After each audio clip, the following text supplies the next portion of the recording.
So we are going to study the secondary voltaic cell, and the example of secondary voltaic cell is the car battery or the inverter which we are using as a source of electricity.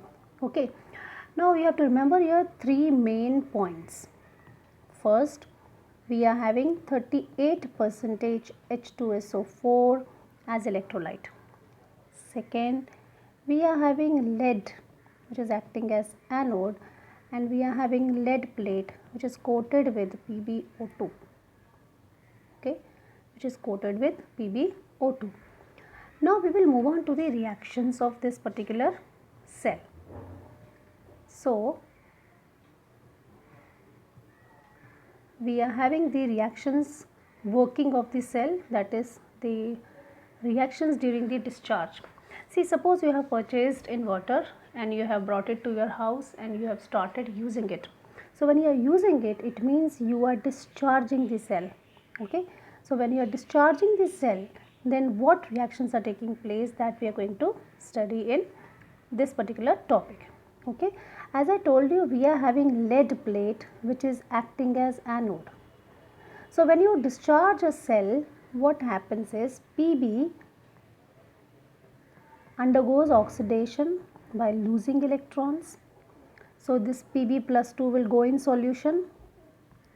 This Pb plus 2 will combine with sulfate from the solution, and there will be formation of lead sulfate solid which gets accumulated on the surface of lead plate.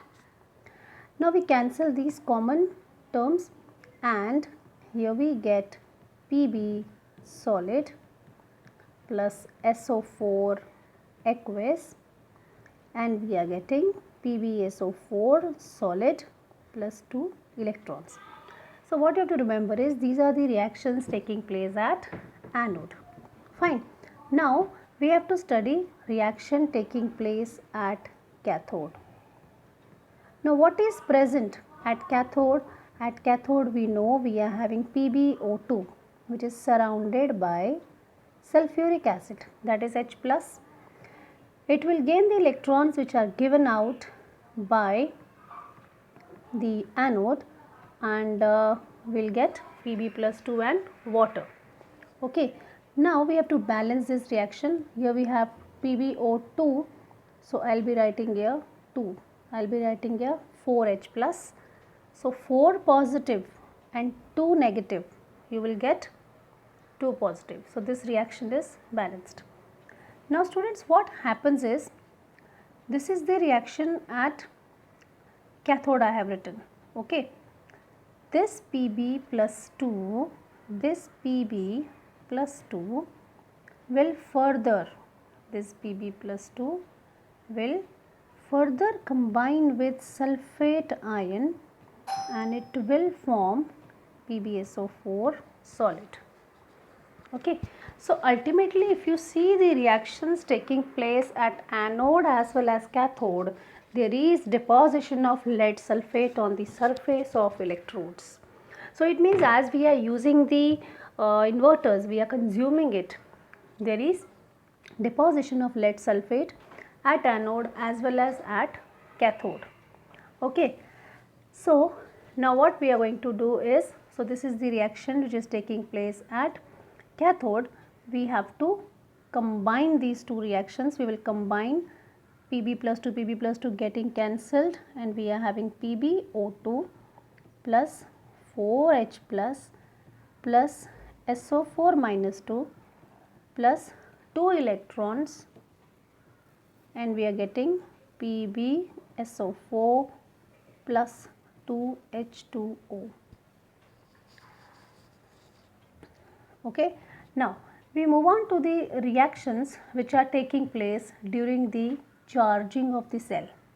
Okay, now when we are charging the cell, we have to remember the point, when we are charging the cell, at that time the reactions taking place at anode are the reverse of reaction at cathode.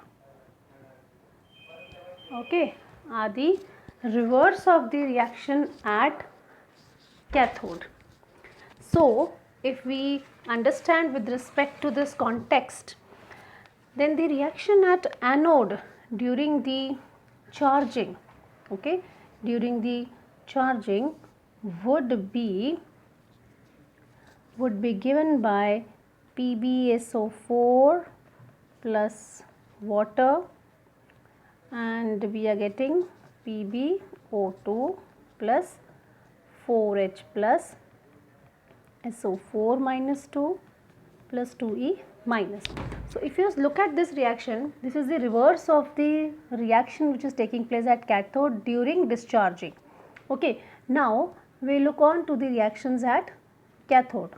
Okay, reactions at cathode would be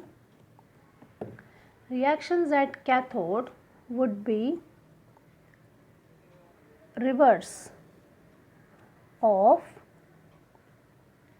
the reaction at anode. Fine. Now the reaction at anode in case of discharging, reverse of it we are writing. Okay. So PbSO4 plus 2E minus will form Pb plus SO4 minus 2. Okay. So this is the reaction at cathode. So we have to add the reaction at cathode and anode to get the net cell reaction. Okay. Now, so let us begin with the fuel cell. Now what is the meaning of fuel cell? Fuel cell is a cell which converts the chemical energy into electrical energy. Okay. We have to remember first the components which are involved in the fuel cell. The components are as follows. We are having hydrogen gas. Okay, we are having hydrogen gas which is bombarded over porous carbon electrode, and we have oxygen gas which is bombarded over porous carbon electrode with the platinum in it. Now these two electrodes are dipped in a solution of KOH. Okay, so we begin with our reactions as well. When hydrogen gas moves into the solution, it combines with OH minus, and there is formation of water molecule and electrons are given out. Now we have to balance this reaction.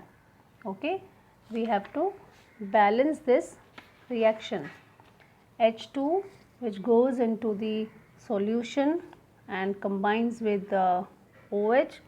So I write here 2, I will have to write here also 2.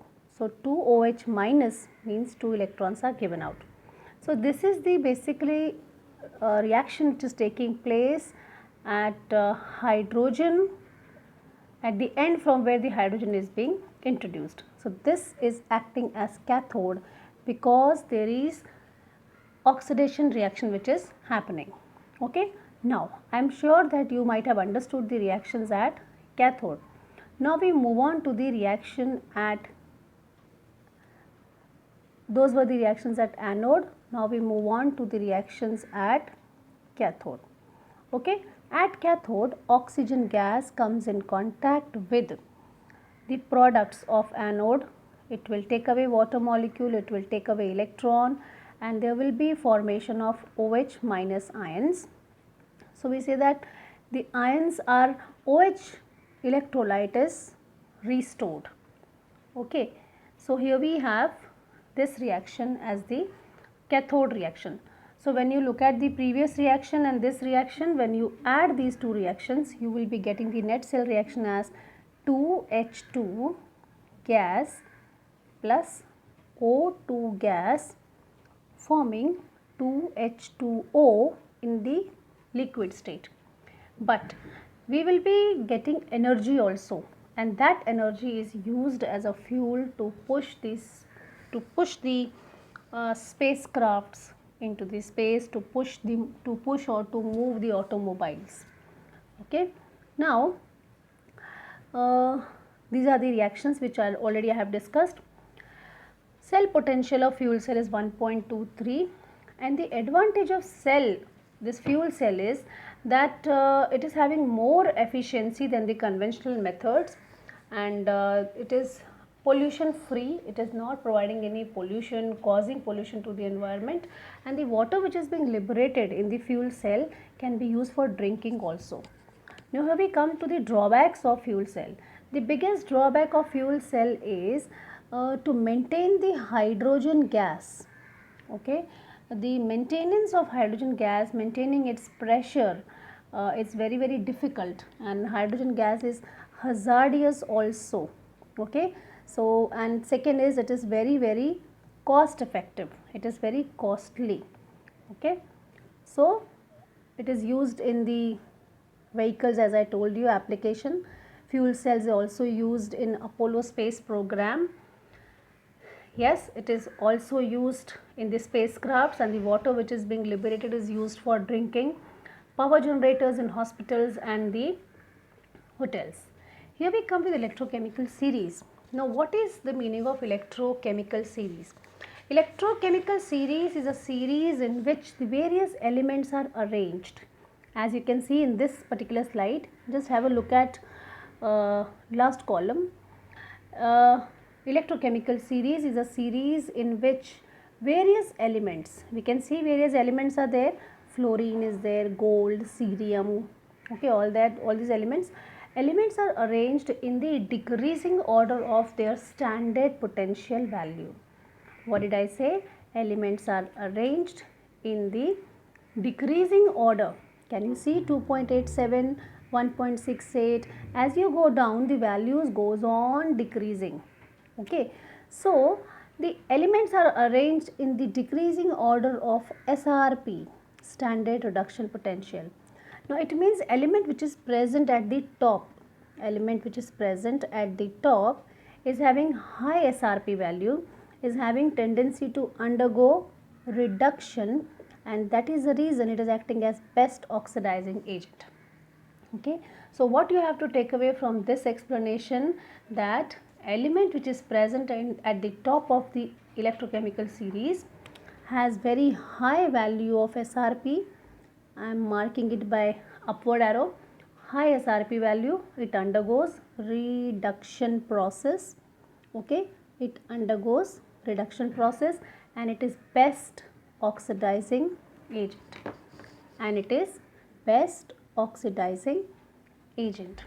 Okay, so if I say that element which is present at the top is best oxidizing agent, it means if I compare this with this particular slide, just look at lithium.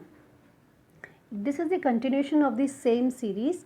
Lithium is having lowest SRP value. So element which is having very low SRP value, okay, it means it cannot undergo reduction, but yes, it will undergo oxidation, and hence it is acting as best reducing agent. So what we can take away from the explanation of electrochemical series is element which is present at the top, okay, is having high SRP value, and this element has tendency to undergo reduction, and this element acts as the best oxidizing agent. Okay, best oxidizing agent. Whereas the elements which are present at the bottom, okay, they are having lowest SRP value, and they undergo oxidation, and hence they are acting as very good reducing agent,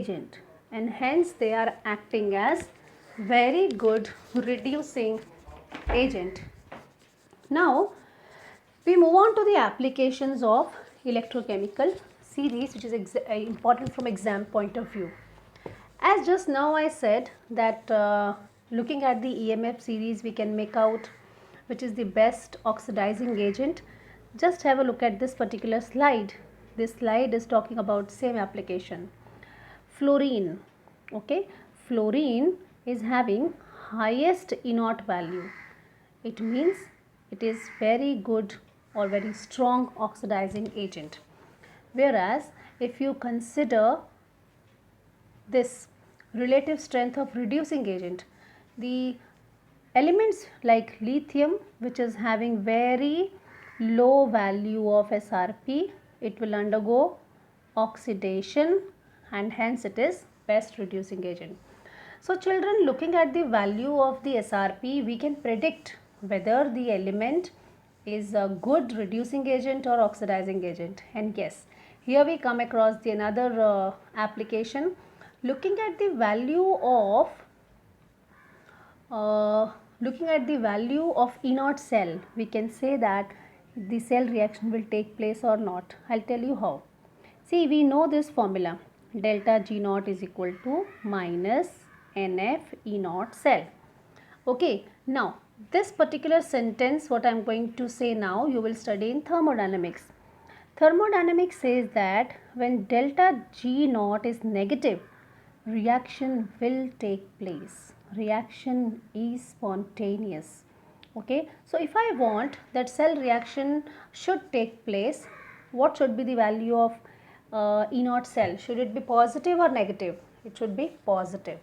Okay, so if E0 cell is positive, okay, if E0 cell is positive, then only the cell reaction will take place, because if E0 cell is positive and then you multiply, you will be getting answer in negative. Okay, now the question arises, when will be this E0 cell positive? It is important, we should know this, when this E0 cell will be positive. This we can answer by the formula. E0 cell is given by E of cathode minus E of anode. Now, if you want E0 cell to be positive, then children, which value should be greater, cathode or anode reduction value? Which value will be greater? Yes, this value has to be greater. Hence, we conclude that the E0 cathode has to be greater than E0 anode. It means the element which is having higher SRP value should be cathode, and element which is having lowest SRP value should be anode. Okay, then we move on to this example. We have already discussed this example in our lecture also, that cadmium is having a 0.40 minus 0.40 and chromium is having minus 0.74. Just compare these two values. Which is present at the bottom position in the electrochemical series? It is chromium. So if it is present at the bottom, it means it will undergo oxidation, and if it will undergo oxidation, children, it is acting as anode. Okay, now cadmium is present at the topmost position as compared to chromium. If it is at the top, it means it will undergo reduction, and yes, it will act as cathode. Okay, so E0 cell value is positive. It means if you take cadmium and chromium, you will be able to construct one electrochemical cell. Now we move on to next topic, that is corrosion. Now students, corrosion, when I say, some people say rusting, yes, but let us move to the actual definition of corrosion in terms of science. Corrosion means the deterioration. Corrosion means deterioration of the metal by the attack of atmospheric air, and air contains moisture also.